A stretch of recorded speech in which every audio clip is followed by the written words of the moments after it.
Hello friends, இன்றைக்கி இந்த வீடியோவில் பார்த்தீங்கன்னு வச்சுக்கோங்களேன், மிக மிக முக்கியமான ஒரு ஜோதிட தாள்களை தான் இப்போ இந்த வீடியோவில் அதிரடியாக பார்க்க போகிறோம். ஜோதிட தாள்களை அதிரடியாக பார்க்குறதுக்கு முன்னாடி எதை பற்றிய தாள்களை பார்க்க போகிறோம் அப்படிங்கிறத இன்ட்ரோவில் ஷேர் பண்ணுறேன். எதை பற்றிய தாள்களை பார்க்க போகிறோங்கிறத இன்ட்ரோவில் ஃபஸ்ட்டு தெரிஞ்சுக்குங்க. தற்போது 2025 ஆண்டில் ஆகஸ்ட் மாதம் முடிந்து 9வது மாதமான செப்டம்பர் மாதம் ஸ்டார்ட் ஆயிருச்சு. ஆகஸ்ட் மாதம் எப்படி ஆன்மீக ரீதியாக முக்கியமான மாதமாக அமைஞ்சதோ அதே போல் இந்த செப்டம்பர் மாதமும் ஆன்மீக ரீதியாக, ஜோதிட ரீதியாக, அறிவியல் ரீதியாக மிக முக்கியமான மாதமாக அமைஞ்சிருக்கு. காரணம் என்னென்னா, இந்த மாதத்தில் நிறைய சம்பவங்கள் நடக்கும். அதனால் செப்டம்பர் மாதம் இந்த மாதிரிலாம் குறிப்பிடப்படுது. ஸோ செப்டம்பர் மாதம் ஸ்டார்ட் ஆகி செப்டம்பர் 7ஆம் தேதி அந்த ஒரு முக்கியமான நாளானது வருது. அன்றைக்கி தமிழ் மாதம் பார்த்திங்கன்னு வச்சுக்கோங்களேன், ஆவணியுடைய 22ஆம் நாள், கிழமை அன்னைக்கு ஞாயிற்றுக்கிழமை. ஸோ இந்த நாள் அப்படி என்ன எச்சரிக்கையான நாள் அப்படின்னு கேட்டிங்கன்னா, இந்த நாள் அன்னைக்கு கிரகணமானது நடக்க போகுது. நடக்கக்கூடிய கிரகணம் சாதாரண கிரகணம் கிடையாது, மிக மிக பயங்கரமான ஒரு கிரகணம். இந்த கிரகணம் நடக்கிறதுனால எல்லா ராசிக்காரங்களுக்குமே தலையெழுத்து மாறும்.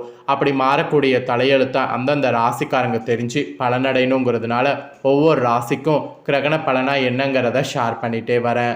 அதில் இன்றைக்கி இந்த வீடியோவில் மகர ராசிக்காரங்களுக்கு ஷேர் பண்ண போகிறேன். ஸோ மகர ராசியில் பிறந்த நேயர்கள் இந்த ஒரு வீடியோவை ஸ்கிப் பண்ணாமல் பாருங்கள். நடக்கக்கூடிய கிரகணத்தினால உங்களோட ராசிக்கு என்ன பலன் கிடைக்கும் அப்படிங்கிறத தெரிஞ்சு அதற்கேற்ப நடந்து பலன் பெறுங்க.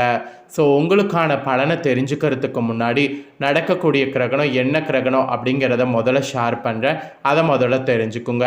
நடக்கக்கூடிய கிரகணம் சந்திர கிரகணம். ஏன்னா ஒரு ஆண்டுக்கு 2 சூரிய கிரகணம், 2 சந்திர கிரகணம் நடக்கும்.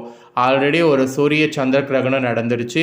இப்போ அடுத்ததாக ஒரு சந்திர கிரகணம் நடக்க இருக்குது. இந்த கிரகணம் எந்த ராசி நட்சத்திரத்தில் நடைபெறுதோ அதை பொறுத்து நமக்கு பலன்கள் கிடைக்கும். கிரகணங்கிறது சாதாரண நிகழ்வு கிடையாது. அறிவியல் ரீதியாக, ஜோதிட ரீதியாக, ஆன்மீக ரீதியாக இது ஒரு பயங்கரமான நிகழ்வாக கருதப்படுகிறது. கிரகணம் நடக்கும்போது கிரகணத்துடைய சூத காலம்லாம் இருக்குது. அதை வைத்து தான் என்னென்ன நடக்குங்கிறது ஜோதிடர்கள் சொல்லுவாங்க. ஸோ கிரகணத்தின் போது சில விஷயங்கள் செய்யணும், சில விஷயம் செய்யக்கூடாது என்பது காலங்காலமாக சொல்லப்பட்டுட்டு வருது. அந்த வகையில் இந்த கிரகண டைமில் என்ன செய்யணும், என்ன செய்யக்கூடாது அப்படிங்கிறது எல்லாமே சொல்ல போகிறேன். ஸோ எல்லாத்தையுமே மகர ராசிக்காரங்க இந்த வீடியோவில் தெரிஞ்சுக்குங்க. எல்லாமே தெரிஞ்சு அதற்கேற்ப நடந்துக்குங்க, நடந்து பயன் பெறுங்க. ஃபஸ்ட்டு கிரகணம் நடக்கிறதுடைய டைமிங்கை உங்களுக்கு ஷேர் பண்ணுறேன். ஏன்னா கிரகணம் நடக்கக்கூடிய டைமிங்கை தெரிஞ்சுக்கிறது ரொம்ப முக்கியம். அப்போ தான் கிரகணத்தினால உங்களுக்கு என்ன மாதிரியான இதெல்லாம் கிடைக்குமோ அதெல்லாம் நீங்கள் கரெக்டாக இந்த டைமிங்கை தெரிஞ்சு பொறுமையாக இருந்து எல்லாத்தையும் ஹேண்டில் பண்ண முடியும். சரி, கிரகணம் நடக்கிறத பற்றி வாங்க பார்க்கலாம். ஃபஸ்ட்டு சந்திர கிரகணம் நடைபெறுறதுனால எல்லாருக்குமே கண்டம் ஏற்படும். ஸோ அதனால் எல்லாருமே எச்சரிக்கையாக இருக்கணும். ஸோ மகர ராசிக்காரங்க நீங்கள் எந்த அளவுக்கு எச்சரிக்கையாக இருக்கணுங்கிறத இப்போ சொல்கிறேன், தெளிவாக தெரிஞ்சுக்குங்க. ஆகஸ்ட் மாதம் முடிந்து செப்டம்பர் மாதம் பிறஞ்சிருச்சு. செப்டம்பர் மாதம் முதல் வாரத்திலேயே சந்திர கிரகணமானது நடைபெற இருக்கு. கிரகநிலைகள் ஒவ்வொரு அசைவும் ஒரு தாக்கத்தை ஏற்படுத்தும். அந்த வகையில் இந்த சந்திர கிரகணத்தால் 5 ராசிக்காரங்களுக்கு பாதிப்பு அதிகம் ஏற்பட வாய்ப்பு இருக்குது. அதில் உங்கள் ராசிக்காரங்க என்ன மாதிரியான சிக்கல்களை சந்திப்பீங்க, என்ன பரிகாரம் செய்து தப்பிக்கணுங்கிறத தான் இந்த வீடியோவில் சொல்ல போகிறேன். சந்திர கிரகணம் செப்டம்பர் 7ஆம் தேதி இந்திய நேரப்படி இரவு 9:56 மணிக்கு தொடங்கி நள்ளிரவு 1:52 மணிக்கு நிறைவடைகிறது. பொதுவாக சந்திர கிரகணம் நடைபெறக்கூடிய இந்த நாளில் 3-6 மணி நேரத்துக்கு முன்பாக வயிற்றை காய போடணும். ஃப்ரிட்ஜிலிருந்து எடுக்காமல் காலை கிரகணம் முடிந்தவுடன் புதிதாக சமைத்து சாப்பிட்ணும். அது காலங்காலமாக ஃபாலோ பண்ணப்பட்டு வருது. இப்போயும் அதை நீங்கள் ஃபாலோ பண்ணணும். ராகுவும் சந்திரனும் இணைவதை தான் சந்திர கிரகணம்னு சொல்லப்படும். இந்த முறை சந்திர கிரகணம் கும்பராசி புரட்டாதி நட்சத்திரத்தில் வலுவாக நிகழ்கிறது. ஆக்சுவலி ராகுக்கு எது நிழல் கிரகங்களாக இருந்தாலும் அதிக விஷத்தன்மை கொண்டவ, சாப்பிடக்கூடிய உணவை நஞ்சாக மாறுவதற்கு வாய்ப்பு இருக்குது. அதனால தான் இந்த நாளில் உணவு கட்டுப்பாடு, கர்ப்பிணி பெண்கள் கவனமாக இருக்கணுங்கிறது சொல்லப்படுது. இதனாலேயே நீங்கள் இந்த நாளில் கவனமாக இருங்க. இன்னும் சொல்லப்போனால் உணவில் தர்பை புல் போட்டு வைக்கணும். ஏன்னா அசுர சக்திகள் உச்சத்தில் இருக்கக்கூடியங்கிறதுனால இந்த டைமில் சுபதெய்வங்களுக்கே பலம் இருக்காது. இதன் காரணமாக கோயில் கற்ப கிரகங்கள் பூட்டி வைக்கப்படும். அதனால தான் உணவு பொருட்கள்லேயும் உணவுகள்லேயும் தர்பை புல் போட்டு வைக்கிறது நல்லது என்பது உங்களுக்கு சொல்ல வரேன். அப்புறம் கும்ப ராசியில் கிரகணம் நிகழ்கிறதுனால திரிகோண நிலையில் உள்ள மிதுனம், துலா, மகரம், கும்பம், மீனம் ஆகிய 5 ராசிக்காரங்க மிகுந்த கவனமாக இருக்க வேண்டும். பர்டிகுலராக புரட்டாதி, விஷாகம், புனர்பூசம், சதயம், புரட்டாதி நட்சத்திரக்காரங்களும் மிகுந்த எச்சரிக்கையாக இருப்பது முக்கியம். சந்திர கிரகணத்தின் போது அரசியல்வாதிகள், அரசு பணிகள் இருக்கக்கூடிய உங்கள் ராசிக்காரங்க அதிக எச்சரிக்கையாக இருக்க வேண்டும்.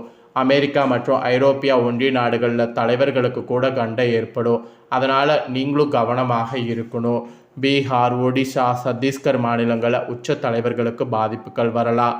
அதனோடு தமிழ்நாடு உட்பட இந்திய முழுவதும் உள்ள தலைவர்களுக்கு கண்டம் இருக்கிறது. இந்த கிரகணத்தினால ரொம்ப பாதிக்கப்படுவதற்கு அதிக வாய்ப்பு இருக்குது. விமானத்தில் பயணம் செய்யும் போது அனைத்து விஐபிகளும் கவனமாக இருக்கணும். இந்த வருடம் கிரக அமைப்புகள் சரியில்லை என்பதால் எதிலும் கூடுதல் கவனம் செயல்பட வேண்டும் என்பது குறிப்பிடப்படுது. இப்பேற்பட்ட இந்த கிரகண தாக்கத்திலிருந்து தப்பிப்பதற்கு சில பரிகாரங்கள் இந்த நாளில் கடைபிடிக்கணும். உங்களுக்கு மிகவும் தெரிந்த ஸ்லோகங்களை தொடர்ந்து உச்சரிக்கணும். அப்புறம் குட்டி கலசத்தில் நெல் தர்பை 11 ரூபாய் தட்சணையாக போட்டு சிவன் கோயிலில் அர்ச்சகருக்கு தானமாக செய்தால் பாதிப்புகள் குறைவதற்கு வாய்ப்பு இருக்குது. ஸோ அதனால் மகர ராசிக்காரங்க இந்த ஒரு பரிகாரத்தை மறக்காமல் செய்திடுங்க. இவ்வளோ நேரம் பரிகாரம் நடக்கிறத பற்றி உங்களுக்கு சொன்னேன். பரிகாரமும் கிரகணம் நடக்கிறத பற்றி சொன்னேன். இப்போ உங்கள் ராசிக்கு என்ன மாதிரியான பலன் இந்த கிரகணத்திலிருந்து கிடைக்குங்கிறத முழுமையாக பார்க்கலாம் வாங்க. ஸோ மகர ராசி உத்திராட 2, 3, 4 பாதம், திருவோணம், அவிட்டம் 1, 2 பாதங்களில் பிறந்தவங்களுக்கு நான் சொல்லக்கூடிய கணிப்பு கரெக்டாக இருக்கும். அதனால் மகர ராசி இந்த நட்சத்திரத்தில் பிறந்தவங்க வீடியோவை ஸ்கிப் பண்ணாமல் பாருங்கள். ஆக்சுவலி உங்களுக்கு கிரகணில் ஃபஸ்ட்டு கிரகணத்திலிருந்து எப்படி அமைஞ்சிருக்குங்கிறத சொல்கிறேன். அதை முதல்ல தெரிஞ்சுக்குங்க. பஞ்சமஸ்தானத்தில் குரு, ரணருண ரேகஸ்தானத்தில் செவ்வாய், அஷ்டமஸ்தானத்தில் சூரிய புதன், பாக்கியஸ்தானத்தில் சுக்கிரன் கேது, தனவாக்கு குடும்பஸ்தானத்தில் சனி, தகிரி வீரியஸ்தானத்தில் ராகு. இந்த மாதிரி உங்களுக்கு கிரகங்கள் வள வரப்போகுது. இதனோட அடிப்படையில் உங்களுக்கு பலன்கள் கிடைக்கும். அதனால் என்ன பலன்கள் அப்படிங்கிறத தெளிவாக இந்த வீடியோவில் தெரிஞ்சு பயன்பெறுங்க. வெட்டு 1 துண்டு 2 என வாழ்க்கையில் நேர்கோட்டில் பயணிக்கக்கூடிய மகர ராசி என்பர்களுக்கு நீங்கள் தனித்தன்மை கொண்டவர்களாக இருப்பீங்க. இந்த கிரகணத்திலிருந்து ராசிநாதன் சனி பலமாக இருக்கிறார்.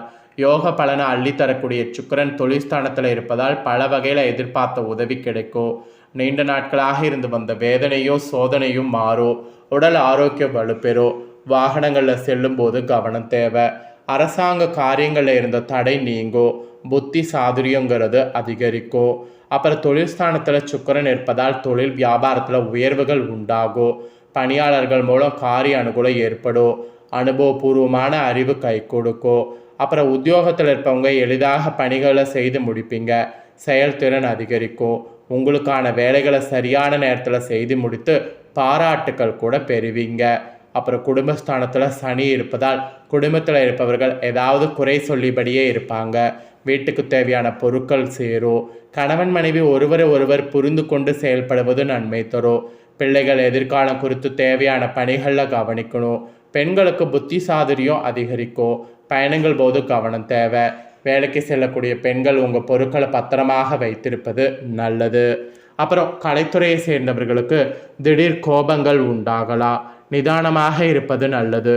புத்தி சாதுரியத்தால் எதையும் சமாளிக்க முடியும். எந்த ஒரு விஷயத்தையும் தள்ளி போடாமல் உடனே முடிவு காண்பது நல்லது.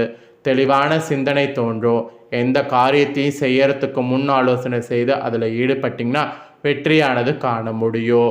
அதுக்கப்புறம் அரசியல் துறையில் இருக்கிறவங்களுக்கு சாமர்த்தியமான உங்களுடைய செயல் கண்டு மற்றவர்கள் ஆச்சரியப்படுவாங்க. முக்கிய நபர்கள், அந்தஸ்தில் உயர்ந்தவர்கள் நட்பு கிடைக்கும். அதனால் கௌரவம் அதிகரிக்கும். புதிய தொடர்புகள் மகிழ்ச்சி தரும். புதிய நபர்கள் அறிமுகம் உண்டாகும். அதனால் நன்மை உண்டாகும். மாணவர்களுக்கு கல்வியில் இருந்த தடைகள் நீங்கும். திறமையானது வெளிப்படும். ஆசிரியர்களோடு நல்லுறவு ஏற்படும். பெற்றோர் ஆதரவோடு இருப்பாங்க. உத்தியோகத்தில் முன்னேற்றம் இதனால் காண்பீங்க. நிலுவையில் உள்ள தொகை வந்து சேரும். வேலை மாற்றம் உண்டாகும். கணவன் மனைவி உறவு மகிழ்ச்சியாக இருக்கும். குடும்பத்தில் மதிப்பு மரியாதை அதிகரிக்கும். தெய்வ நம்பிக்கை கூடும். ஸோ கிரகணத்தினால இந்த மாதிரியான பலன் தான் உங்களுக்கு கிடைக்கும். ஸோ இதற்கேற்ப நடந்து பலனடைங்க என்பது குறிப்பிடப்பட்டிருக்கு. ஸோ இந்த வீடியோவை நீங்கள் பார்த்து முடிச்ச உடனே இதை லைக் பண்ணி உங்கள் ஃப்ரெண்ட்ஸ் ஃபேமிலிக்கு ஷேர் பண்ணுங்கள். உங்கள் ஃப்ரெண்ட்ஸ் ஃபேமிலியில் இருக்கிறவங்களும் வீடியோவை பார்க்கட்டும்.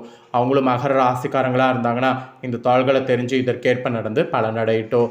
இதே போல் புதிய அப்டேட்டான நிறைய வீடியோ நம்ம சேனலில் போடப்படும். அதே எல்லாமே உடனுக்குடன் உடனுக்குடனே தெரிந்து கொள்ள மறக்காமல் நம்ம சேனலை சப்ஸ்கிரைப் பண்ணுங்கள், கூட பெல் பண்ண ப்ரெஸ் பண்ணுங்கள்.